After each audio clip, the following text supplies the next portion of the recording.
Studijų metu iš tikrųjų galimybė dirbti yra, tuo labiau, kad paskaitų nėra labai daug, galbūt iki 15 valandų per savaitę, tai čia priklauso mokslo rezultatai daugiausiai nuo to, kaip tu sugebi savo laiką paskirstyti. Tai jeigu gali mokytis, ta prasme, iki, sudėjus su paskaitom galbūt, tik 30-40 valandų per savaitę, tai likęs laikas grinai yra tavo, tai tu gali daryti, ką nori, gal pramogauti ar dirbti. Jeigu yra būtinybė, aišku, tai didelė dalis studentų sunku sakyti, tai čia vien universiteto diplomas, aišku, nieko jisai neprideda, ta prasme, visiems, kaip sakyti, sunkus laikai, ta pati ekonomikos mokykla irgi šiemet baigė žmonės turi gana didelių problemų ieškant darbų, tuo labiau. Praktikų galimybė šiek tiek sumažėjusios, kadangi apmažėjo ir tų vietų, ir bankai kai kurie buvo arba nupirkti, arba subankrutavo, tai didesnė problema susirasti praktikas.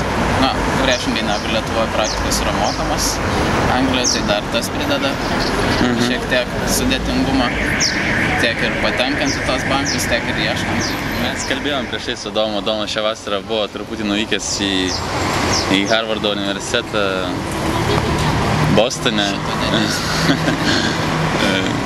Tai papasakok įspūdžius, kaip pačioje Amerikoje, kaip Harvardo universitetas.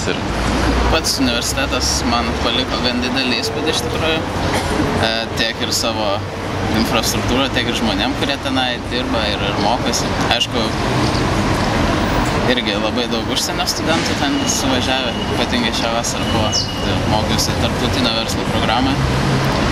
Tai manau tikrai labai praplėtė mano akiratį ir tiesiog supažinau su daugybė žmonių iš skirtingų šalių. Tai įdomu masė. Didžiausia, galbūt, sunku pasakyti, iš tikrųjų, ko gero studijų lygis, tiesiog tie žmonės, kurie dirba universitetuose ir kurie studijuoja ten, nes vis tiek tie studentai, kuriuos ten sutinki, tai tos pažintys lieka visam gyvenime, tai galų gale, jeigu kažkokią veiklą sugalvosiu užsiimti, visada žinosiu, į ką kreiptis.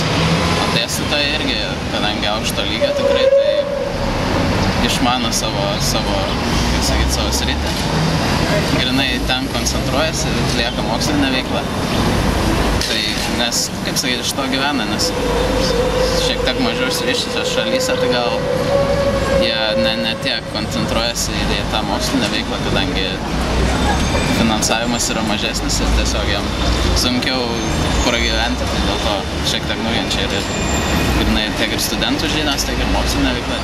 Dvyliktokam tai patarčiau nuspręsti, galbūt nenuspręsti, bet daugmaž pasiplanuoti, ko iš tikrųjų nori iš tų studijų užsienyje, nes vis tiek tai yra gana didelė investicija ateitį, tai kad žinotum tiksliai, ko važiuoji.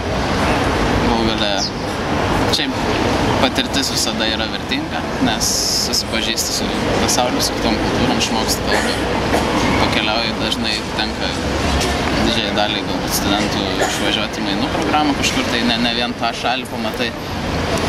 Pirma, reikėtų pasverti finansinės galimybės galų gale, nes ne visos programos galbūt netgi ir užsienį yra pranašesnės negu Lietuvoje, tai visuomet reikia pasvarstyti galimybę atlikti čia. Tiesiog priklauso nuo situacijos iš tikrųjų, nuo kiekvieno žmogaus. Pasisėmėjai paskolą studijoms apmokėti, ne? Kaip ir dauguma studentų, tiek ir patys anglai, tiek ir Europos Sąjungos piliečiai. Ir kaip vertini visą tą sistemą? Sistema tikrai yra gera, kadangi jinai yra lanksti, galų gale, tai paskolą paėmus nebūtina grąžinti tiesiai baigus studijas, pradėjus dirbti, kai jau gauni pakankamą atlyginimą, tai tada prasideda pats paskolos grąžinimas, to labiau paskola beprocentinė, tai nėra galbūt tokios didelės problemos, ypatingai jeigu pasilieki dirbti pačioje Anglijoje, tai, sakykime, žiūrint tą balansą uždarbą ir paskolos, kurią tu pasiėmęs, tai tikrai nėra didelė. Galų gale galim grąžinti per, aišku, priklauso nuo žmogaus. Nežinau, koks yra tikslus tas terminas, 25 metai. 25 metai. Tai jeigu uždirbi tą pakankamą atlyginimą, tai tikrai nėra problemos, o jeigu neuždirbi, tai gale nieks nereikalauja. Nurašant, čia kitas dalykas. Labai įdomu už visą tavo pasakojimą ir sėkmės. Thanks for having me.